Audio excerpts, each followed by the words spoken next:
최근 이순신 장군의 칼, 장검이 뉴스에 계속 오르내립니다. 사연인즉슨 현재 현충사에는 이 이순신 장군이 직접 소장했던 걸로 알려진 장검이 2자루가 전시가 돼 있는데요. 보물 제326호로 지정이 돼 있고요. 그런데 길이 2m, 무게 4kg짜리 이 웅장한 칼에 빨간색 칠이 돼 있었습니다. 지금까지 그러려니 했던 이 빨간 칠이 알고 보니 1970년대 공업 원료로 만든 페인트 칠이었답니다. 심지어 이 사실이 드러난 건 2011년인데 여태껏 그대로 방치돼 왔다는군요. 이 빨간 페인트의 미스터리 오늘 짚어보죠. 한국문화유산정책연구소 황평우 소장 연결이 돼 있습니다. 황 소장님 안녕하세요. 네, 안녕하세요. 보물로 지정된 장검에 빨간색 줄이 쭉 돼 있길래 저는 그 당시에 전투 치르다가 핏자국이 난 게 아닌가 이렇게 생각했는데 아니라고요? 그 핏자국은 있을 수가 없는 거고요. 그리고 이제 지금 우리가 이렇게 이 칼에 대해서 굉장히 집중을 하고 있는데, 예. 여기서 우리가 좀 잘못되어 있는 게요. 지금 모든 이순신 장군 동상에 보면 전부 칼을 가지고 있는데, 그렇죠. 이 모습이 이제 우리 조선의 모습이 아니라는 거예요. 무슨 얘기냐면, 예. 조선의 국가 시험에는요, 예. 활쏘기하고 기마술이 주 종목이고, 예. 이 검을 다루는 거나 칼을 다루는 거는 사실 주 종목이 아니에요. 그렇습니다. 그래서 만약에 이순신 장군에 대해서 우리가 좀 제대로 그 동상을 만들어서 알렸으려면 예. 말탄 모습에 활을 쏘거나 이제 이런 모습이었으면 되는데 왜 그러냐면 조선 군대하고 이제 왜군하고는 좀 다른 게요. 우리는 이 총포하고 활이 굉장히 능했어요. 예. 총통. 또 이제 백병전을 할 경우에 이제 이 왜군들이 긴 칼 들고 와서 하니까 이제 이순신 장군도 좀 이 새로운 무기를 개발할 필요가 있다라고 해서 예. 이순신 장군 때 집중적으로 이 긴 장검이 이제 개발되기 시작했고요.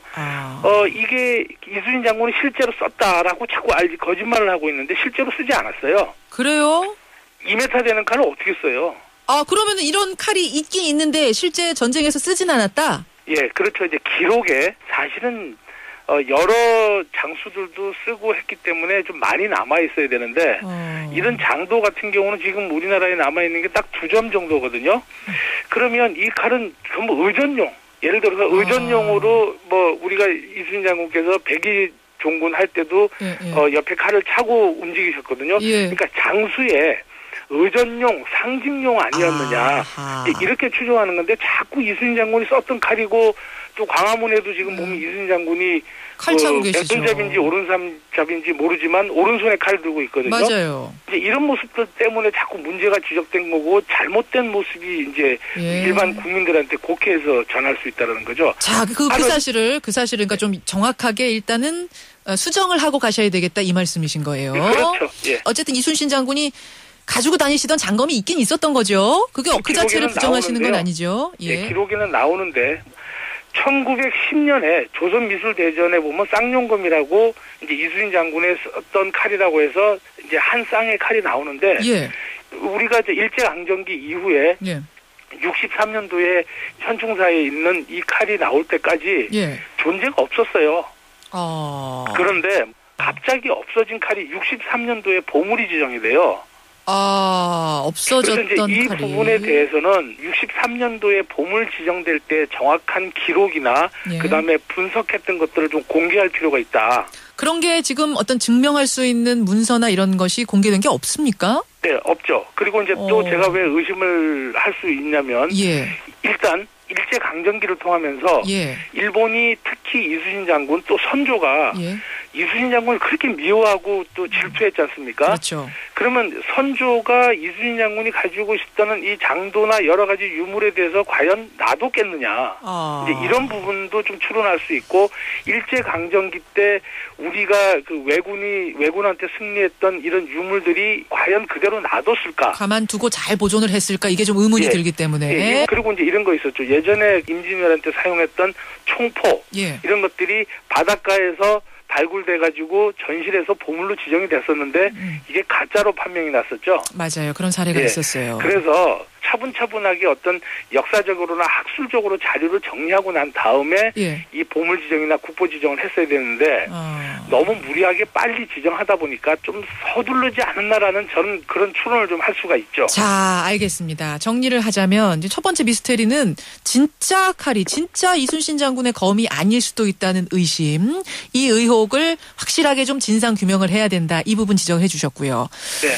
이 칼이 하여튼 진짜이길 바랍니다. 우리가 모두 바라지 않겠습니까? 그럼요. 저도 바라죠. 예. 진짜라고 했을 때 그러면 도대체 이 칼에다가 1500년대 칼에다가 1970년대 페인트는 누가 칠한 거냐?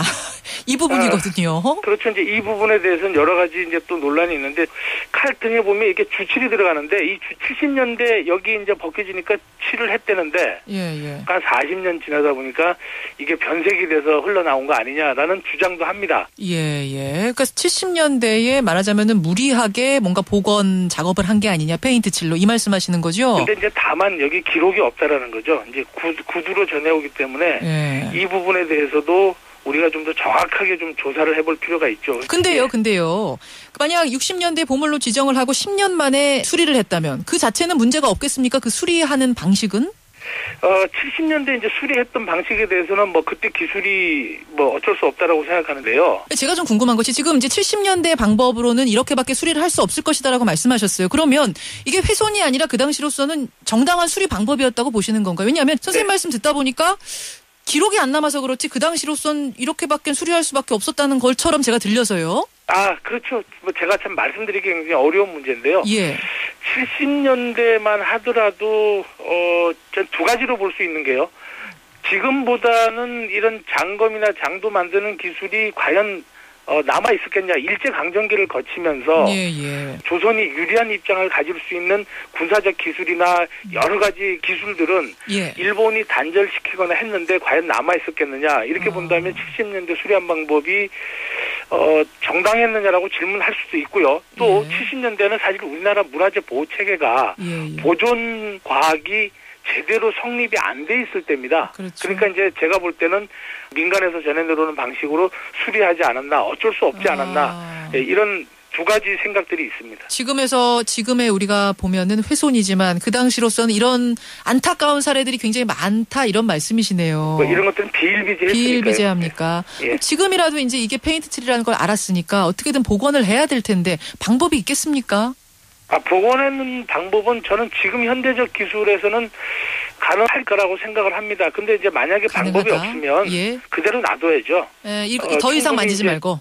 다음 때에 가서 우리가 좋은 기술이 나올 때 할 수 있도록 무리하게 뭐 돈을 들여서 하는 거는 좀 무리한 것 같고요. 일단은 이제 뭐 흘러내린 페인트 정도 닦아내고 그다음에 이제 성분 분석, 지금 할 수 있는 성분 분석 너무 급하게 하지 말고요. 차분차분 하는 게 좋을 것 같고 다만 이게 진품인지 이거부터 먼저 밝혀야 될 것 같습니다. 알겠습니다. 충무검 장검. 논란이 되고 있는데 문제 하나하나 좀 짚어봤습니다. 황평우 소장님 고맙습니다. 네, 감사합니다. 한국문화유산정책연구소 황평우 소장이었습니다.